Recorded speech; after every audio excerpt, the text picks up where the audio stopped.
ఇప్పటి వరకు ఈ ఫోన్ ట్యాపింగ్ అనేది ఇది చరిత్రలో 88, 72 అమెరికా అండి. కేసీఆర్ లేకపోతే జరగదన్నా. అంటే కేసీఆర్ బొంగ సంతోష్ ఈక్వలే కదా. బాబాయ్ చెప్పిండట్టాడు కదా. కేటీఆర్ అయితే సీఎం ఇంట్లో ఉంటుండు కదా. ఆయన చెప్తే ఆయన కవిత మీద చేయించాడు. లేకపోతే సంతోష్ చెప్పి కవితకు సంతోష్ పోలేదు కదా.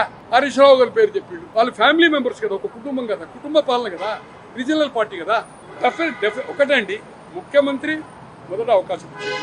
కొంత మెప్పు పొందడానికి కూడా వీళ్ళు కొద్దిగా అవుతుందో ఆయన కోసం ప్రమోషన్స్ ఇచ్చారు. ప్రభాకర్ రావు రిటైర్ అయినందుకు ఇచ్చారు. రాధాకిషన్ రావుకి 2 సార్లు ఇచ్చారు. అతనికి ఎస్ఐ నుంచి ఆయన బ్యాచ్ వాళ్ళు 2007 నుంచి ఒకటేసారి 2 ప్రమోషన్లు అయి డిఎస్పీ అయ్యాడు. ఎవరు ఆయన? ప్రవీణ్ రావు, ఆయన పేరే ప్రణీత్. డెఫినెట్లీ మా ఎస్సీ, నేను కూడా అదే ఎస్సీ అంటే సేమ్ కాస్ట్ తో వచ్చేసిండు. మళ్ళా మనోడే వస్తాడు, దేశంలో ప్రధాని అవుతాడు. మోడీ లేదు, గీడీ లేదు, మహారాష్ట్రలో పెట్టిండు, పార్టీ పెట్టిండు కదా, మొత్తం దేశం తిరిగిండు కదా. అవుతాడు, మన పార్టీ వస్తుంది అనుకున్నాడు. ఇట్లా అవుతుంది అనుకోవాలి కదా.